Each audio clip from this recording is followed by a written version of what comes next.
하나님께 감사하며 하나님을 영광스럽게 하는 그런 자녀이기를 원합니다. 오늘 드리는 예배가 아버지께 기쁘게 받아들여지는 향기가 되게 하여 주시옵소서. 예수님 이름으로 기도드리옵나이다. 아멘.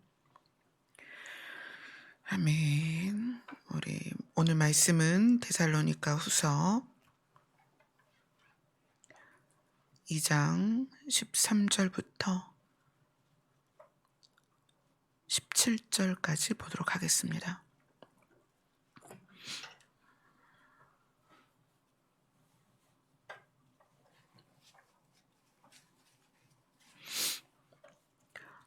데살로니가 후서 2장 13절부터 17절까지 함께 읽겠습니다. 시작.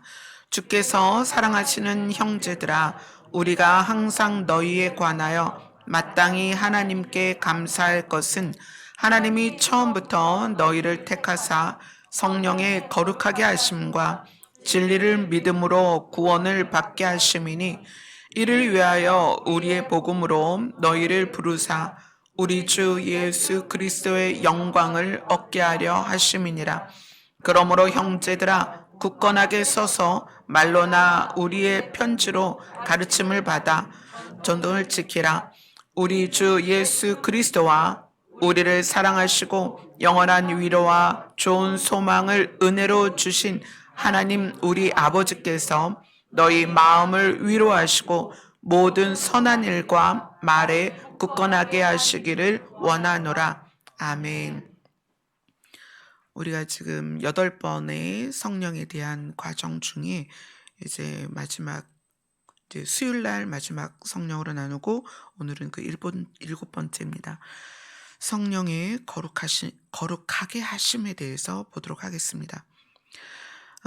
이 성령의 거룩하게 하심에 대하여 이야기를 하는 지금 이 데살로니가 후서를 지은 사도 바울은 이 성령의 거룩하게 하심에 대한 말을 꺼내기에 앞서서 이 말을 왜 꺼내는가를 데살로니가 후서 2장 1절로부터 쭉 시작을 해요. 자, 2장 1절을 우리 같이 읽겠습니다. 데살로니가 후서 2장 1절을 같이 읽겠습니다. 시작. 형제들아, 우리가 너희에게 구하는 것은 우리 주 예수 그리스도의 강림하심과 우리가 그 앞에 모임에 관하여. 자, 바울이 알고 있는 사실이 하나가 있는데 아직 이루어지지 않았지만 곧 이루어질 일에 대하여 이야기를 꺼내는 거예요. 형제들아에서 형제들아는 믿는 자들입니다. 예수님을 믿는 자들에게 말을 하는 거예요. 예수 그리스도의 다시 오심과 우리가 그 앞에 모이는 것에 관하여, 자, 지금 이제 주제 시작이 그거예요. 예수 그리스도의 강림하심과 우리가 그 앞에 모이는 것에 관하여 이제 그 일어나는 모든 일들에 대해서 지금 이야기합니다. 영으로나 또는 말로나 또는 우리에게서 받았다는 편지로나 주의 날이 이르렀다고 해서 쉽게 마음이 흔들리거나 두려워하지 말아야 한다는 것이다. 자, 예수 그리스도께서 다시 오실 것입니다. 우리가 그분께 갈 것입니다. 그분 앞에서 만나게 될 것입니다. 그런데 그것에 대하여 우리가 듣는 말이나 가르침이나 어떤 현상들에 의하여 우리의 마음이 흔들리거나 두려워하지 말아야 하고, 그리고 그 일이 일어나는 어떤 경계, 이 일이 반드시 일어날 거지만 징조들이 있습니다. 그 일이 예수 그리스도가 다시 오시고 우리가 그분 앞에 모이는 일이 있기 전에 어떤 일이 있을 거냐 하면 데살로니가후서 2장 3절을 우리가 다 같이 읽겠습니다. 시작. 누가 어떻게 하여도 너희가 미혹되지 말라. 먼저 배교하는 일이 있고 저 불법의 사람 곧 멸망의 아들이 나타나기 전에는 그 날이 이르지 아니하리니. 자, 요 부분이 왜 지금 우리에게 중요하냐면 이 멸망의 아들이 나타나서 우리에게 그가 누구다라고 정확하게 알기 전에는 그 일이 일어나지 않을 거라는 거예요. 이제 우리가 시대적으로 마지막 때다, 말세다, 말세 지말이다라고 이야기를 하는데 멸망의 아들이 나타나서 그가 멸망의 아들이다라고 우리가 아직은 모르기 때문에 예수 그리스도의 강림하심과 우리가 그 앞에 모이는 일이 아직은 일어나지 않는단 말이에요. 그런데 이 상황에서 우리는 소문으로만 듣는 거죠. 세상의 상황들과 어떤 정치적인 상황들과 많은 일들을 통해서 주님 곧 오실 것 같아. 우리가 지금 그렇게 말하고 있잖아요. 주님 곧 오실 거야. 주님 곧 오실 것 같아. 이러한 상황에서 우리에게 마음이 흔들리지 말라는 거예요. 두려워하지도 말라는 거예요. 자, 그 멸망의 아들에 대해서 특징을 이야기합니다. 자, 2장 4절부터 2장 4절을 우리 정윤자매가 크게 읽어주세요. 그는 대적하는 자라 신이라고 불리는 모든 것과 숭배함을 받는 것에 대항하여 그 위에 자기를 높이고 하나님의 성전에 앉아 자기를 하나님이라고 내세우니라. 네, 그런 자가 나타날 것입니다. 이거는 이 말을 그대로 해석해야 돼요. 이런 자가 반드시 나타날 것입니다. 그래서 그 부분에 대해서 9절을 한번 같이 읽겠습니다. 9절, 10절을 같이 읽겠습니다. 시작. 악한 자의 나타남은 사탄의 활동을 따라 모든 능력과 표적과 거짓 기적과 불의의 모든 속임으로 멸망하는 자들에게 있으리니 이는 그들이 진리의 사랑을 받지 아니하여 구원함을 받지 못함이라. 여기에는 지금 세 부류의 사람이 나타나는데 세 부류가 나타나요. 하나는 악한 자, 그 다음에 나타나는 건 사탄, 그죠? 그 다음에 10절에는 멸망하는 자들, 이렇게 세 부류가 나와요. 하나는 악한 자, 그 다음에 두 번째는 사탄, 세 번째는 멸망하는 자들. 그럼 악한 자는 누구냐면 우리가 방금 읽었던 멸망의 아들입니다. 악한 자는 멸망의 아들이에요. 이 멸망의 아들의 특징은 신이라고 불리는 사람들이 숭배하는 그 모든 존재 위에 자기를 높여서 자기 자신이 하나님이라고 내세우는 자가 나타날 거라는 거예요. 그게 악한 자입니다. 근데 그 악한 자는 누구에 의하여 활동을 하냐면 사탄의 활동을 따라, 그러니까 사탄이 그를 움직여서 사탄이 그에게 능력을 주어서 모든 능력과 표적과 거짓 기적과 속임을 가지고 일을 할 거라는 거예요.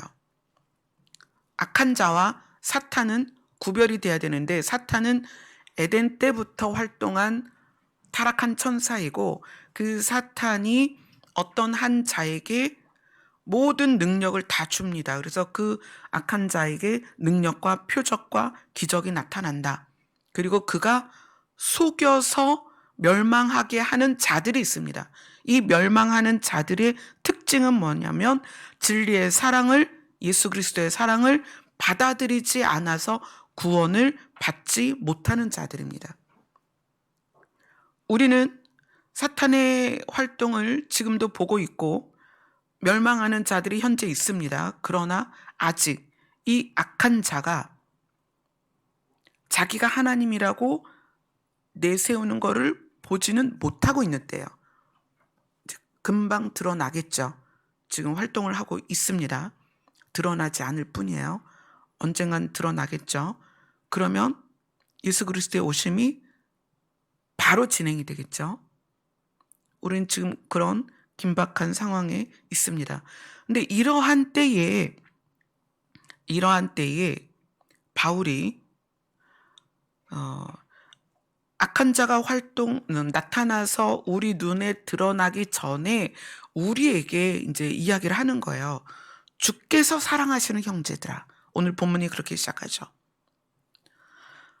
악한 자가 아직 드러나지 않은 이 상황에서 주께서 사랑하시는 형제들아.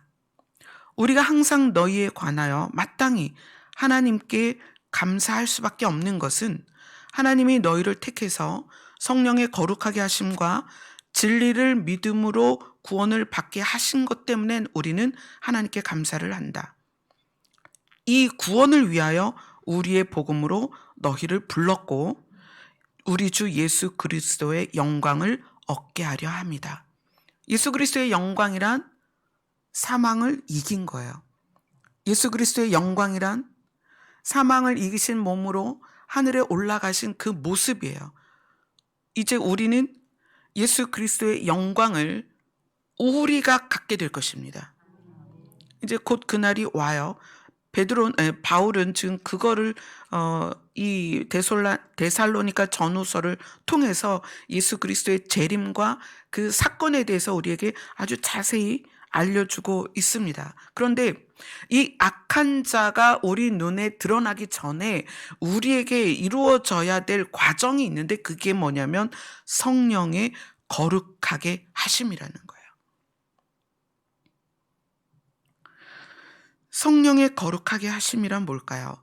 성령은 우리가 두 가지의 부분에서 방향에서 봐야 됩니다. 성령은 본질이 있고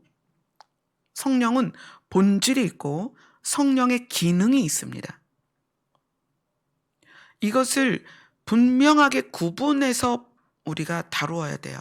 성령에게는 성령의 본질이 있고 성령의 기능이 있다. 자, 고린도전서를 한번 가보겠습니다. 고린도전서 2장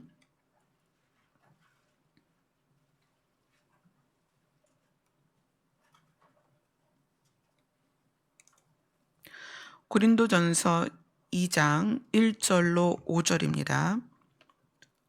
우리 청년자매가 크게 읽어주세요.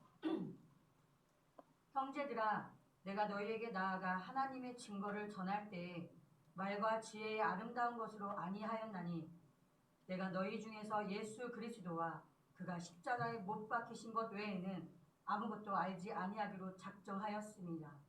내가 너희 가운데 거할 때에 약하고 두려워하고 심히 떨었노라. 내 말과 내 전도함이 설득력 있는 지혜의 말로 하지 아니하고 다만 성령의 나타나심과 능력으로 하여 너희 믿음의 사람의 지혜에 있지 아니하고 다만 하나님의 능력에 있게 하려 하였노라. 네, 바울이 예수 그리스도와 예수 그리스도의 십자가 사건, 구원이죠. 예수 그리스도와 구원에 대하여 사람들에게 알리는 방법으로 무엇을 했다? 성령의 나타나심과 능력으로 했다. 성령의 나타나심과 성령의 능력은 성령의 기능입니다. 근데 무엇을 목적으로 하는 기능이냐? 우리가 기능은 목적이 있죠. 뭔가 목적을 이루기 위해서 기능이 있는 거예요. 무엇이 목적이냐? 성령의 기능의 목적은 예수 그리스도와 예수 그리스도로 인한 구원을 알게 하려 하는 거예요. 성령의 나타남과 성령의 능력은 무엇을 위한 기능이냐?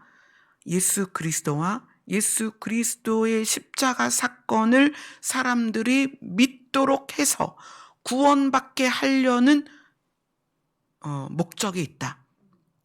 사람들에게 믿음을 갖게 하기 위해서.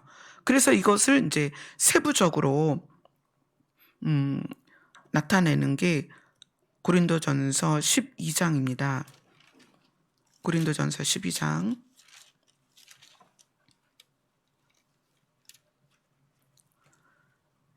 3절로 11절까지입니다.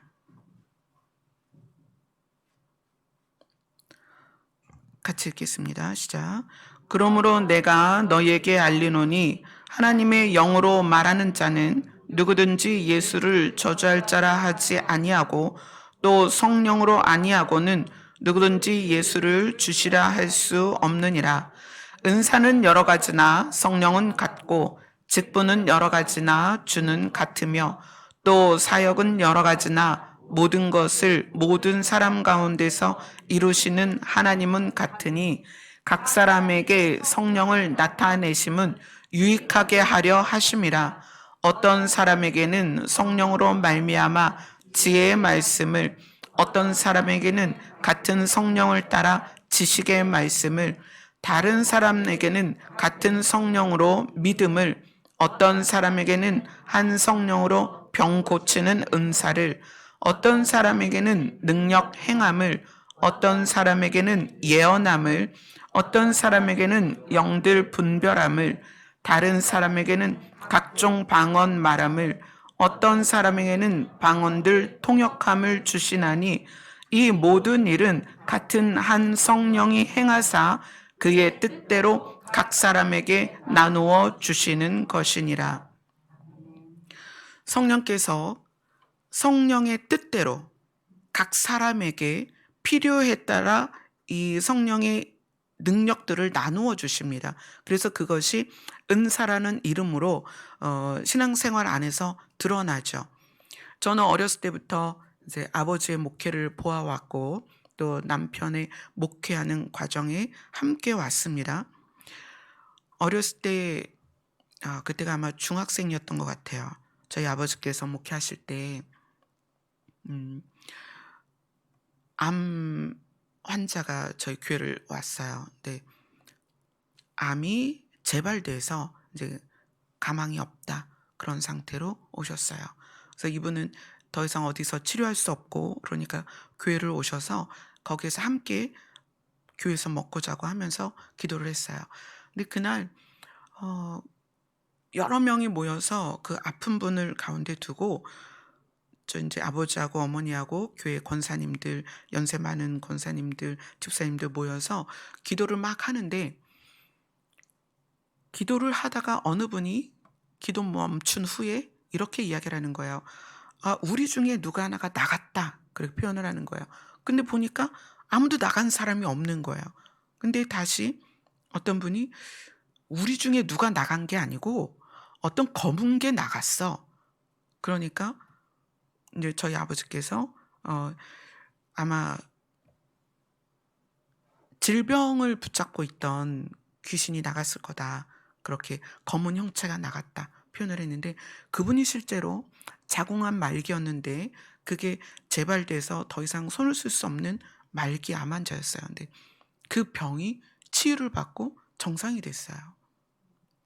어떤 분은 루마티스 관절염 여자분이었는데 이 관절이 다 툭툭 붉어지고 외적으로도 막 고름이 질질 흘리는 그런 분이었어요. 그래서 일상을 살 수가 없어요. 통증과 고름이 나오고 막 냄새가 나고. 근데 저희 아버지께서 그 손을 붙잡고 그 고름을 짜내면서 매일 기도를 해주셨어요. 근데 그게 치유가 돼서 나중에 뭐 쌀가게를 하셨다 뭐 이런 이야기를 들었어요. 일을 하실 수 있게 된 거죠. 우리는 사역의 현장에서 참 많은 일들을 봅니다. 저희 남편이 사역할 때는 남편은 특별히 치유도 있었지만 예언이나 또 통변에 있어서 통변은 이렇게 회중이 다 모여서 같이 기도를 하잖아요. 그러면 남편이 목회자로서 이제 앞에서 기도회를 인도를 하는데 회중 전체의 방언을 단번에 통변을 해요. 그래서 그 통변한 것을 한 사람 한 사람에게 기도 끝나고 나서 다 이야기를 해줘요. 그런 건 굉장히 놀랍죠. 놀라운 거죠. 그런 어떤 은사들은 또 이제 다른 참 많은 은사들을 저도 간접적으로 경험하고 보면서 왔는데 왜 하나님은 이 성령으로서 이 모든 일들을 각 사람들에게 드러내어 나타내실까?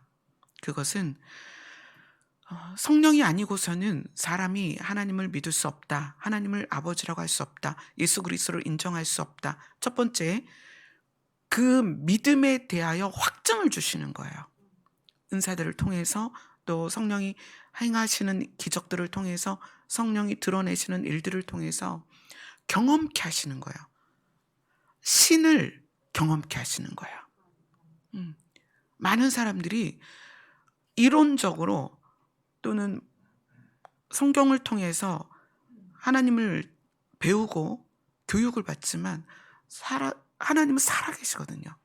그 살아계신 하나님을 경험케 하는 것이 성령의 나타남이에요. 일하시는 거예요.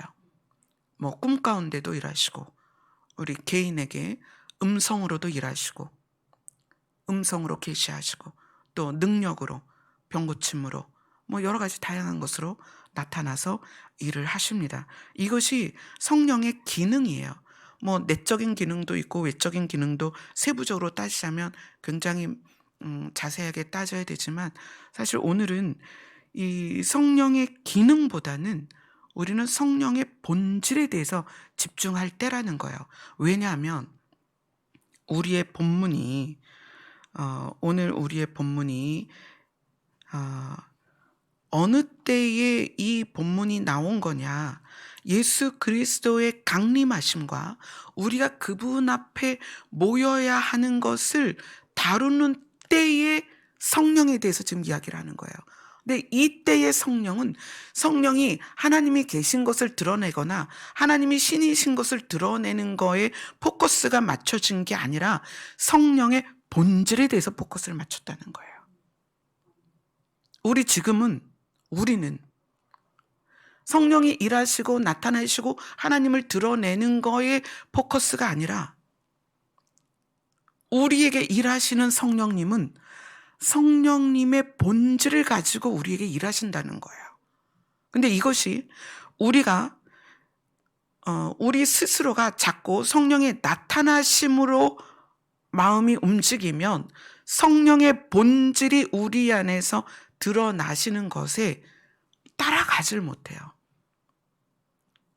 그래서 여러분 스스로가 성령의 본질을 추구하고 있느냐, 성령의 기능을 추구하고 있느냐를 스스로 점검을 해야 된다는 거예요. 여러분, 음성 듣는 거 중요합니다. 아주 중요해요. 그러나 악한 자의 나타남은 사탄의 활동을 따라서 그 모든 능력과 표적이 나타납니다. 그런데 사탄의 활동 중에 음성과 환상이 있다는 걸 여러분 기억하셔야 됩니다. 그래서 예수 그리스도의 강림이 가까운 때는 성령의 은사와 나타남이 아니라 성령의 본질에 집중해야 된다는 거예요.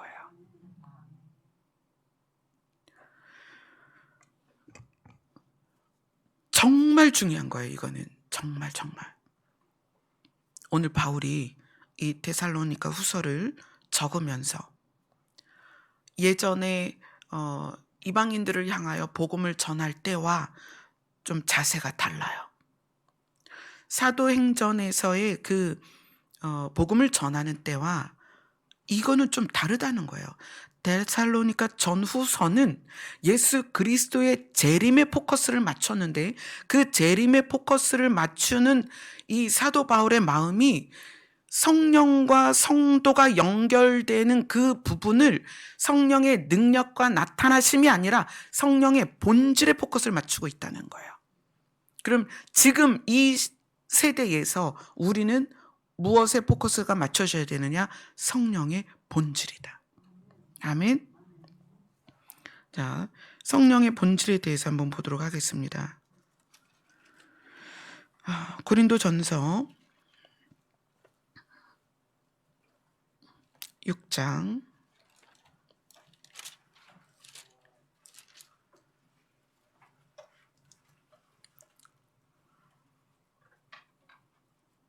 11절을 한번 다 같이 읽겠습니다. 시작. 너희 중에 이와 같은 자들이 있더니 주 예수 그리스도의 이름과 우리 하나님의 성령 안에서 씻음과 거룩함과 의롭다 하심을 받았느니라. 우리가 여기에서 너희 중에 이 같은 자들은 이 같은 자는 불의한 자들이에요. 우리 중에 불의한 자들이 있더니 이 불의한 자들이 주 예수 그리스도의 이름과 하나님의 성령 안에서 씻음과 거룩함과 의롭다 하심을 받았다. 그런데 이 일을 이루시는 게 누구냐면 성령님이세요. 성령님은 우리에게 오셔서 우리를 씻으시고 거룩하게 하시고 우리를 의롭다 하십니다. 성령이 우리에게 하시는 일 중에 이 거룩함이라는 것은, 거룩함이라는 단어를 우선 독립적으로 보면 거룩함이란 하나님과 연합되는 것입니다. 제가 처음에 이 거룩이라는 단어를 가지고 씨름할 때가 있었어요. 하나님, 이 거룩함이 뭘까요? 우리는 이 거룩함이 도덕적이고 윤리적이어서 우리가 사람의 눈으로 볼 때 흠잡을 게 없는 상태, 그래서 교회 안에서 뭔가 장로님들의 어떤 근엄함이나 목회자의 권위 앞에서 거룩함을 느끼는 것처럼 생각을 했었어요. 그런데 하나님께서는 그 거룩함을 하나님과 연합하는 것이다, 이렇게 말씀하세요. 그리고 이거는 다른 걸로 말하면 분리를 말하는 것인데, 거룩은 세상과 분리되고 세상과 분리된 상태에서 그대로 있는 것이 아니라 하나님과 연합돼야 된다는 거예요. 세상과 분리되고 하나님과 연합되는 것이 거룩이다. 성경은 그렇게 말합니다. 너희가 거룩함이 없이는 하나님을 볼 수 없다.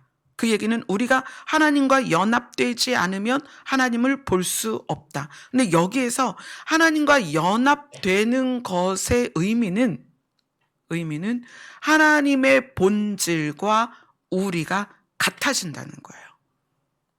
하나님과 연합되는 것이 단순히 교회를 다니고 교회에 와서 성도라는 이름으로 예배를 드리는 것에 있다는 게 아니라는 거예요.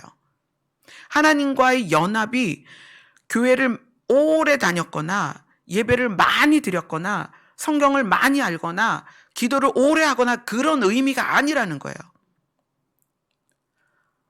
거룩은 하나님과 연합되는 것입니다. 하나님과의 연합이라는 것은 하나님의 본질과 나의 본질이 같아지는 걸 말하는 거예요. 그것을 이루시는 것이 성령이시다. 그래서 성령이 우리를 거룩하게 하신다, 이렇게 표현하는 거예요. 자, 그것에 대해서 좀 더 이제는 실제적인 부분으로 보겠습니다. 갈라디아서로 갑니다.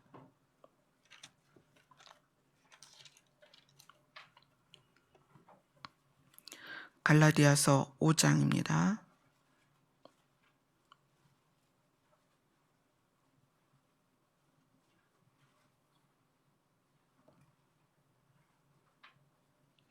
갈라디아서 5장 22절로 26절입니다.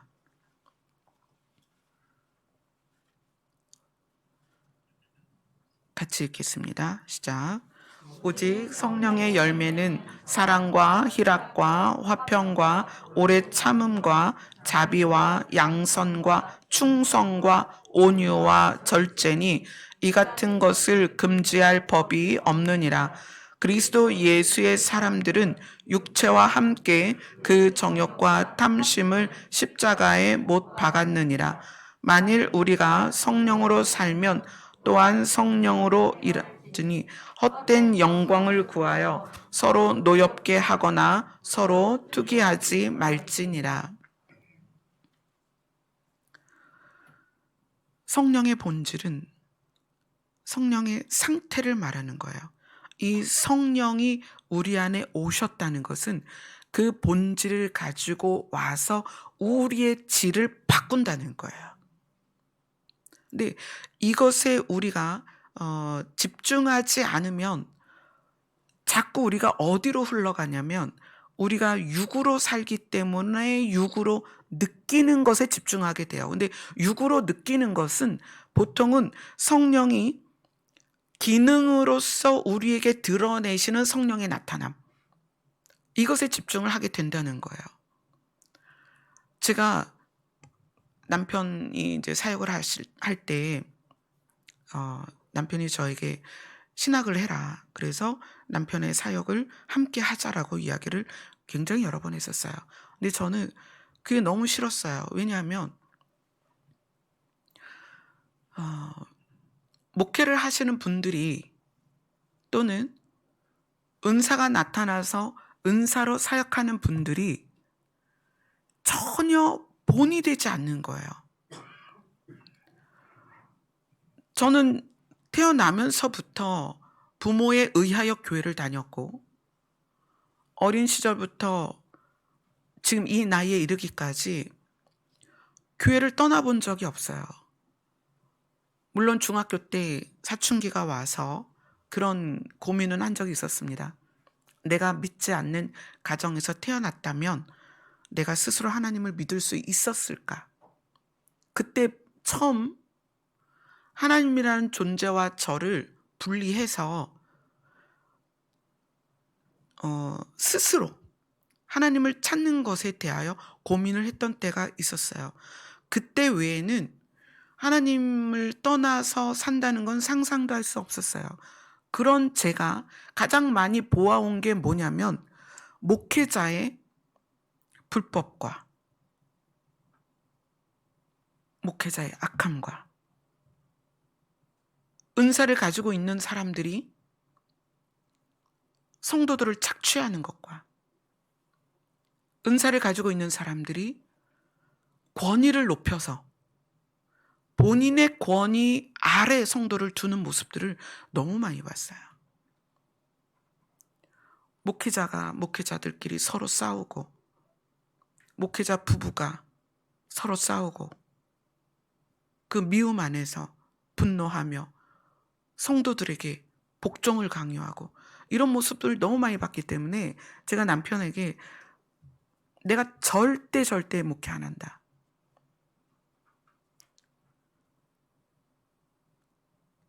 21살, 22살 그때는 제가 유아교육과를 다니기 위해서 어쩔 수 없이 신학교를 가서 또 신학교에서 전도사 고시를 봐야 된다고 하니까 그 과정을 가긴 했지만 목회 자체에 제가 매력을 못 느꼈어요.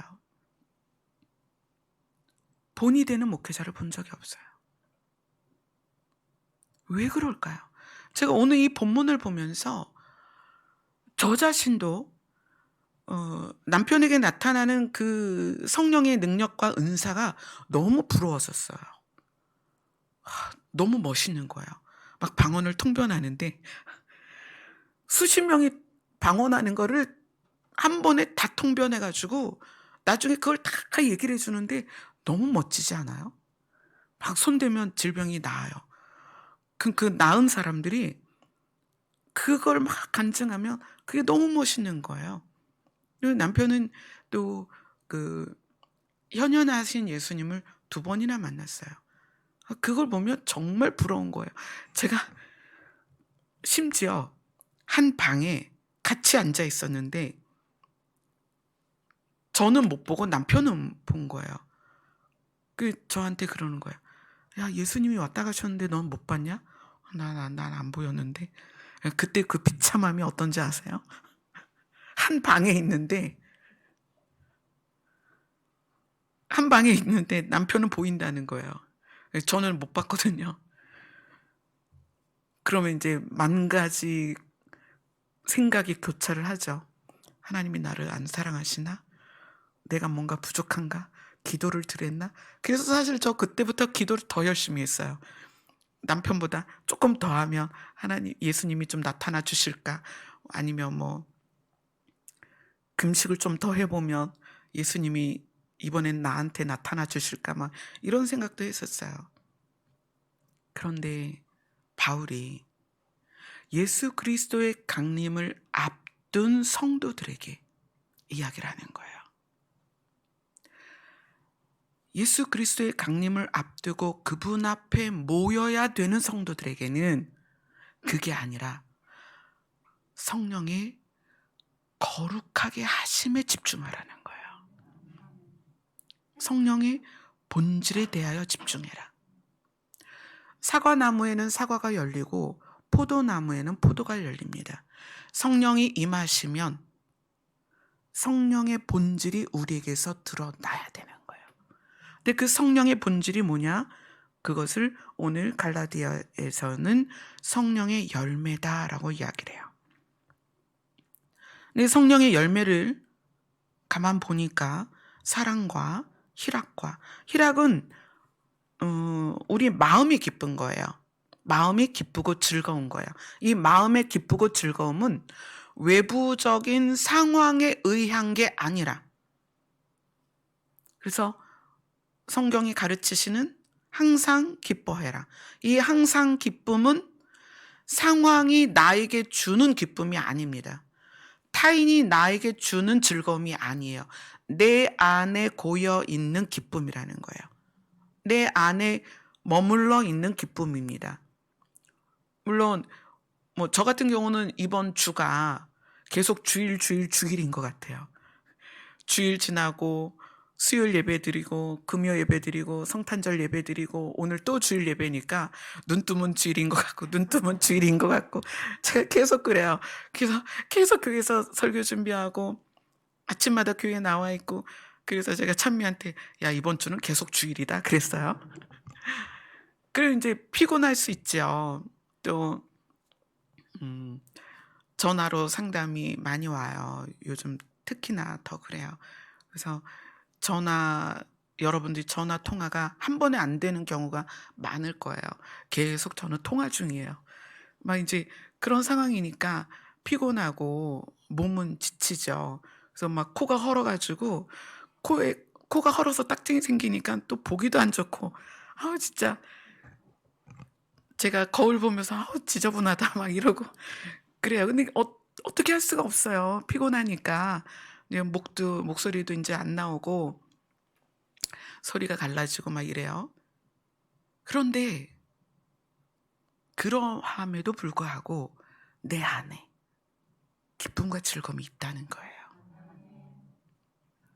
외부에서 오는 게 아니라 내 안에서 샘솟는 기쁨과 즐거움이 있다는 거예요.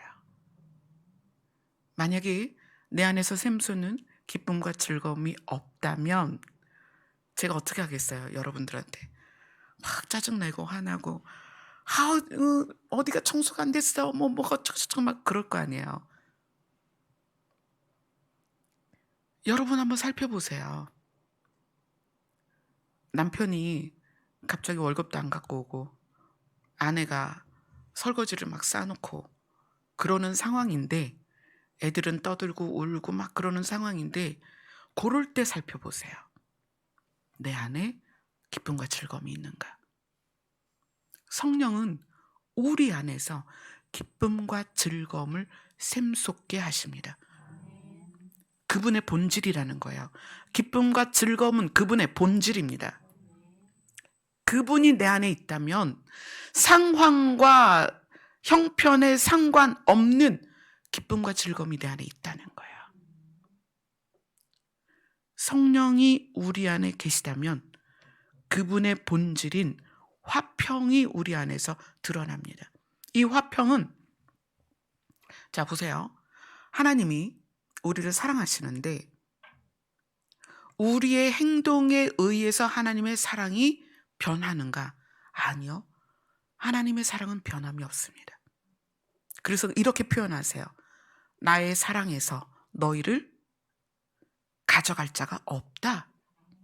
너희가 어떤 상황이든지 너희가 나를 바라보고 있는 너희의 모든 부분을 내가 이해하고 사랑한다. 그리고 어느 정도로 사랑하냐면 우리를 잃어버리지 않도록 사랑의 줄로 꽁꽁 묶어서 그 사랑의 줄을 하나님이 붙잡고 계세요.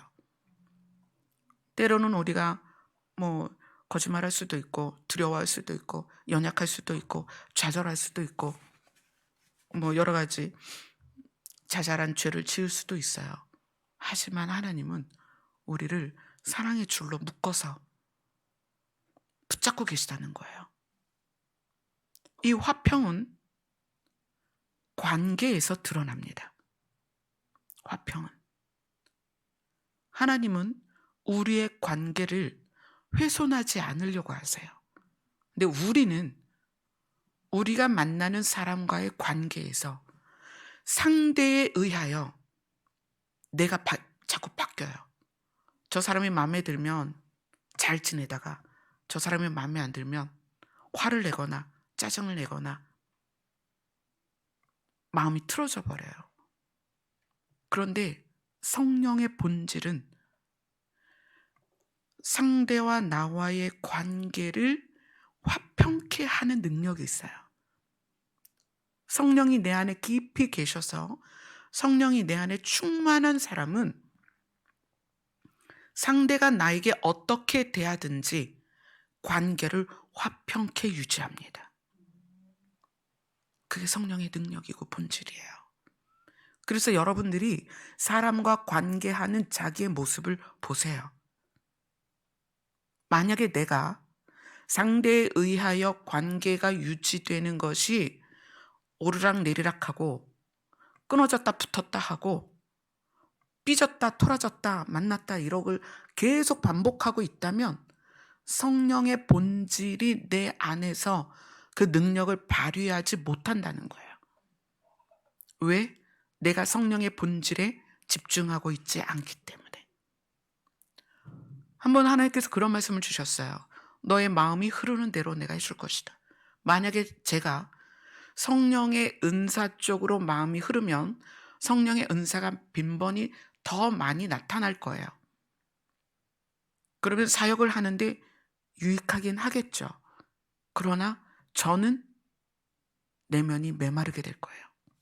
왜냐하면 저의 마음이 성령의 외적 활동에 집중하기 때문에 내 안의 본질에 약화돼서 저는 굉장히 메마르게 될 거라는 거예요. 그래서 거칠어지고 화를 잘 내고 싸우고 여러분들에게 소리를 지르고 이런 일들이 일어날 거라는 거죠. 자, 보면 성령의 본질은 오래 참음과 여러분 이 참음이 안 되면 참는 게 안 되면 아직 여러분이 성령의 본질에 집중하는 게 안 되고 있다는 거예요. 성령이 내 안에 깊이 들어오셔서 내가 그 성령의 본질에 집중되어 있으면 우리는 많은 부분에서 참을 수 있는 힘이 생겨요. 하나님이 우리에 대하여 참지 않으면 우리는 벌써 지옥 갔을 거예요. 하나님은 끝까지 참으십니다. 언제까지? 우리가 아버지의 나라에 들어갈 때까지. 어떻게 참으세요? 억지로가 아니라 사랑으로 참으신다는 거예요. 자비와 양선은 친절하고 따뜻한 마음이 내 안에 커져서 이 자비는 이제 마음 쪽에서 작동을 하고요. 양선은 행동 쪽에서 작동을 해요. 근데 이 양선은 친절하고 착한 마음에서 출발된 행동을 말하는 거거든요. 그래서 자비와 양선이 내 안에서 어떻게 밖으로 드러나냐면 부드럽고 친절하게 말할 줄 알아요. 내가 좋아하는 사람에게 그러는 게 아니라 나를 싫어하거나 나를 미워하는 사람에게조차도 부드럽고 친절하게 말하고 행동합니다. 이것이 자비와 양선이에요. 나를 싫어하고 나를 욕하는 사람에게도 이렇게 행동한다면 불쌍하고 연약한 사람에게는 얼마나 더 부드럽고 따뜻하게 행동을 하겠냐는 거예요. 그래서 성령이 깊이 우리 안에 충만한 사람은 타인에 대하여 관계 안에 늘 부드럽고 따뜻합니다. 심지어 나를 욕하고 나에게 저주하는 사람에게조차도 그럴 수 있다는 거예요. 그 다음에 충성이라는 것은 모든 사람을 대할 때 마음의 중심으로 대하는 거예요. 거칠애나 또는 이익을 위하여가 아니라 선한 마음 중심에서 행동이 나온다는 거죠. 그 다음에 이제 온유와 절제, 이것은 자비와 양선 같은 짝을 이루는 말씀이죠. 마음이 온유한 자는 표현이 절제가 됩니다. 이 절제가 뭐 물질이나 어떤 충동이나 욕구나 그런 것에서도 포함이 되고, 관계 안에서 타인과의 대화나 행동에서도 이 절제가 적용이 되죠. 절제는 참는 거에서 오는 게 아니라 부드러운 마음에서 나오는 거예요. 부드럽고 따뜻한 마음이 절제가 되도록 하는 거예요. 억지로 참는 것은 나중에 분노로 폭발을 해요. 그러나 이 온유함, 부드럽고 따뜻함에서 나오는 절제는 굉장히 자연스럽고 상대를 감동시킵니다. 성령은 이 마지막 때에 우리에게서 외적으로 드러남보다는 내적으로 성령의 본질을 추구하기를 원하세요. 그래서 갈라디아서 5장 5절과 6절을 같이 읽겠습니다.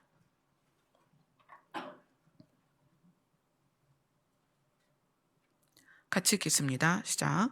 우리가 성령으로 믿음을 따라 의의 소망을 기다리노니 그리스도 예수 안에서는 할례나 무할례나 효력이 없으되 사랑으로서 역사하는 믿음뿐이니라. 자, 이거를 좀 더 구체적으로 설명을 한다면, 예수 그리스도께서 강림하시고 우리가 그분 앞에 모이는 것이 우리의 소망입니다.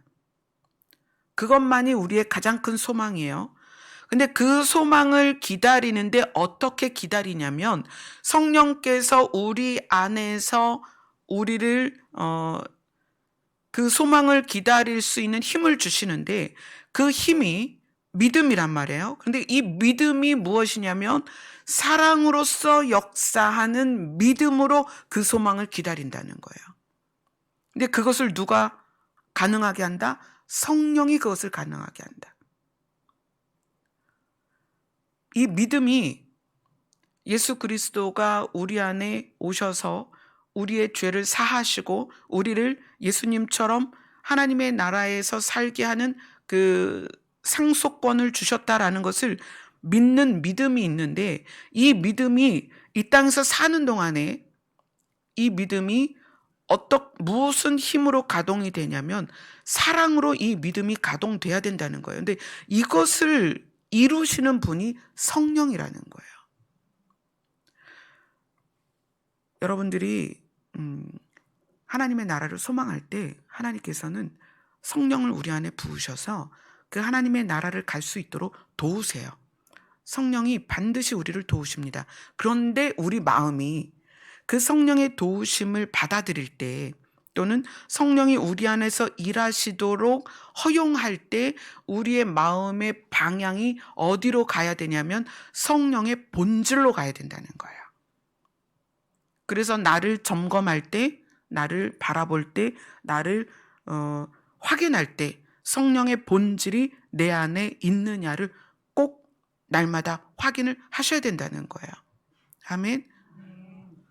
이런 내용이, 사실 본질을 다루는 내용은 되게 딱딱하고 재미가 없어요. 그러나 본질을 잃어버리고 껍데기만 가지고 있으면 그것은 진짜가 아니에요. 죽은 거예요. 예전에 제가 말씀드렸죠? 자, 토끼가 있는데 너무 예쁘잖아요. 저도 토끼를 집에서 키워봤거든요. 그냥 거실에서 토끼를 키울 수가 있어요. 토끼는 화장실도 잘 가리고요. 소리도 안 나고 냄새도 안 나고 되게 키우기가 편해요.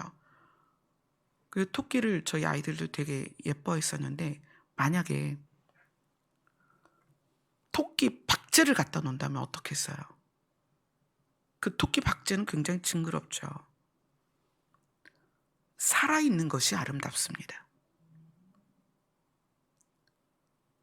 미스코리아도 죽으면 옆에 못 가요. 살아있는 것이 아름답습니다. 믿음도 살아있어야 하고 우리의 신앙이 살아있어야 돼요. 근데 그 살아있다는 것은 성령의 본질이 그 안에 있어야 살아있는 거예요. 우리의 믿음이 언제 아름다운가? 성령의 본질이 역사하는 믿음이어야 된다. 우리의 신앙생활이 언제 아름다운가? 성령의 본질로서 드러나는 신앙생활이어야 아름답습니다. 아멘. 이 성령에 대한 내용이 이제 수요일 날 마무리가 될 건데, 이 8편이 쭉 이제 여러분이 시간이 있으면 그냥 한 번에 쭉 몰아듣기를 한번 해보세요. 그러면 더 확실하게 이 형태가 드러날 것입니다. 2022년이 이제 다음 주 첫 예배가 될 것입니다. 여러분 인생에 2022년이 올 거라고 생각이 됐었나요? 저는 2022년이 제 인생에 있을 거라고 생각을 안 했는데 참 2022년이 드디어 왔습니다. 21년 마지막 날 송구 영신 예배는 12월 31일 금요일이고요. 11시에 예배당에서 예배를 드리도록 하겠습니다. 그래서 여러분들께서 오실 수 있는 분들은 21년 마지막 예배를 함께 모여서 드릴 수 있었으면 하는 마음입니다. 그리고 달력이 필요하신 분들은 달력을 주문해 주세요. 그 달력이 내년 표어하고도 연결이 됩니다. 내년 표어는 올해 표어가 뭔지 아세요? 여기 이렇게 나오죠. 신부의 예복을 준비하라. 근데 그 신부의 예복을 어떻게 준비할지 이제 좀 더 실제적으로 내년에 함께 나눌 거예요. 그래서 내년 표어는 십자가로 엮는 신부의 예복입니다. 그래서 우리가 예수 그리스도의 강림과 그 앞에 모이는 것에 임박한 세대로서 그 날이 언제일지는 모르지만 임박한 세대로서 우리가 이 땅을 살아가는 동안에 어떻게 살아가야 될지를 더 서로 함께 나누는 그런 한 해가 될 것입니다. 기도하겠습니다.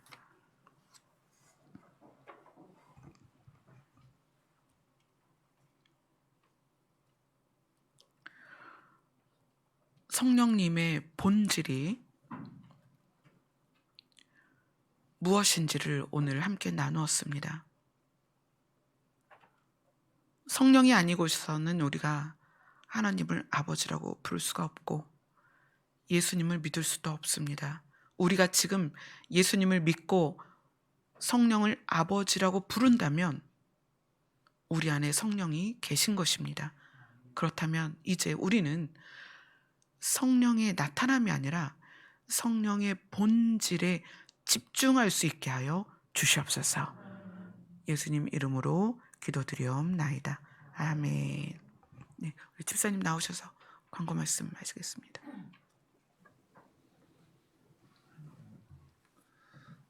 이 자리를 빌어서 지난 주에 있었던 저희 선친의 장례 때 와주시고 선친 장례 때 와주시고 또 위로해 주신 분들께 모든 가족 대표로 감사의 말씀 드리겠습니다. 지난 토요일 날 새벽 6시 12분에 저희 선친께서 소천하셨는데 그 과정을 잠깐만 간략하게 말씀드리면 저희가 그 전날 금요 기도회 끝나고 저희가 그 기르던 배추를 김장을 위해서 절여놨는데 절이는 과정을 4시 반까지 했고요.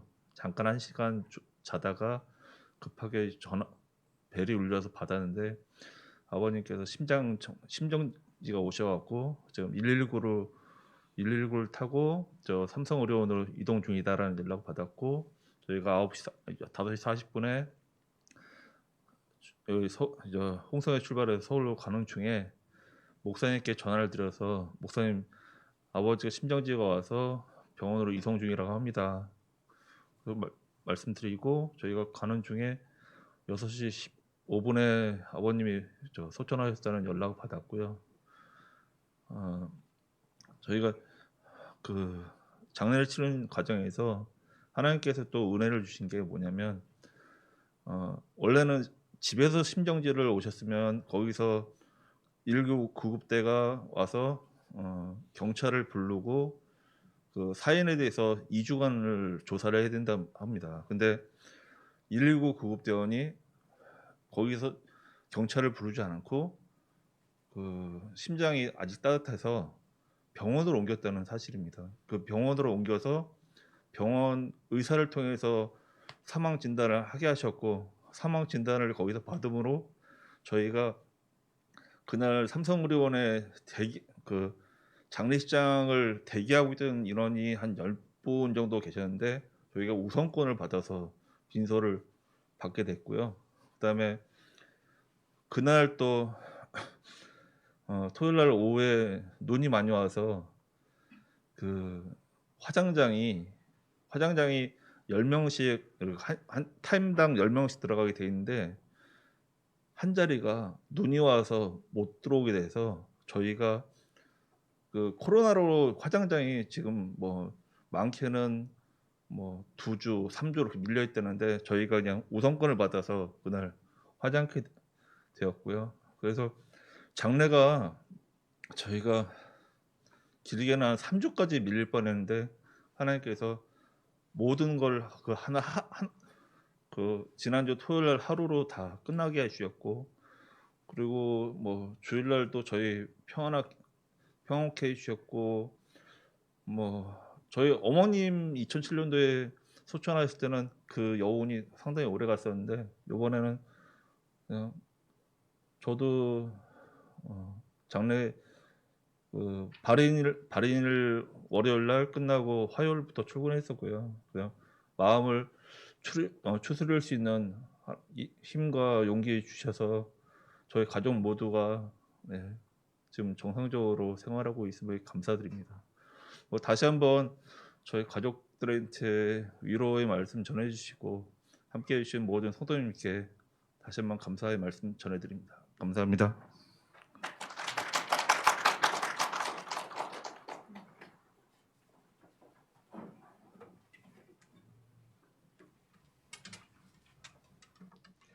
하나님께 믿음의 선포를 올려드리겠습니다. 함께 갑시다. 함께 갑시다.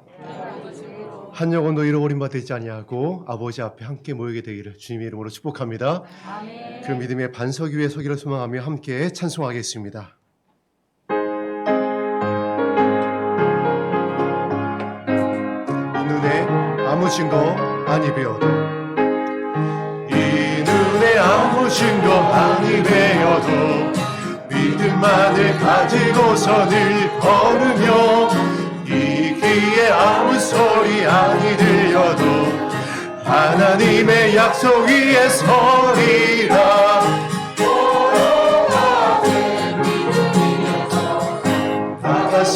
나가세 의심 버리고 걸어가세 믿음 위에 서서 등과 귀에 아무 증거 없어도 이 눈에 보기에는 어떠하든지 이미 얻은 증거대로 늘 믿으며 이 맘에 의심 없이 살아갈 때에 우리 소원 주 안에서 이루리.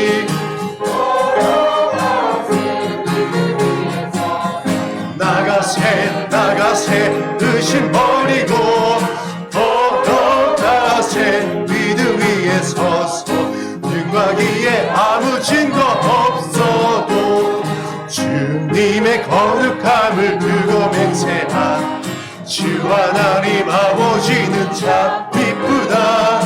그 귀한 모든 약속 믿는 자에게 능치 못할 무슨 일이 있을까.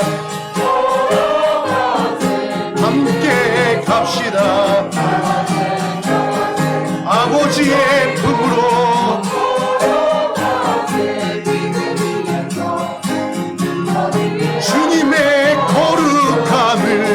주님의 거룩함을 두고 맹세한 주 하나님 아버지는 참 이쁘다. 주님 우리의 찬송을 받으시고 그 거룩한 믿음 위에 서게 하옵소서.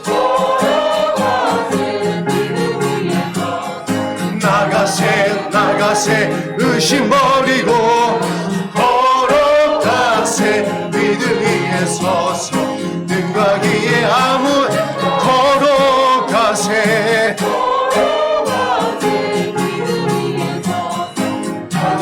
세상 끝날까지 함께 하십니다. 걸어가세 믿음 위에 서서 능과 기에 아무 증거 없어도. 할렐루야. 하나님께 영광의 박수 올려드립니다. 2020년에 함께 하시는 하나님, 2022년에도 함께하여 주옵소서.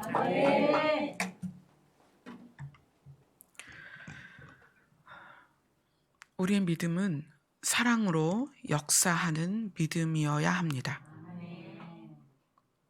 그런데 이 사랑으로 역사하는 믿음은 성령의 본질을 따라 우리 안에 그 믿음이 성장합니다. 그래서 이제 1시까지 기도할 텐데 이 1시까지 기도하는 시간이 성령께서 내 안에서 활성화되셔야 돼요. 근데 이 활성화되는 이 부분에 있어서 성령의 본질이 우리 안에서 활성화되기를 하나님께 구하시는 그런 시간이 되었으면 좋겠습니다. 기도하겠습니다.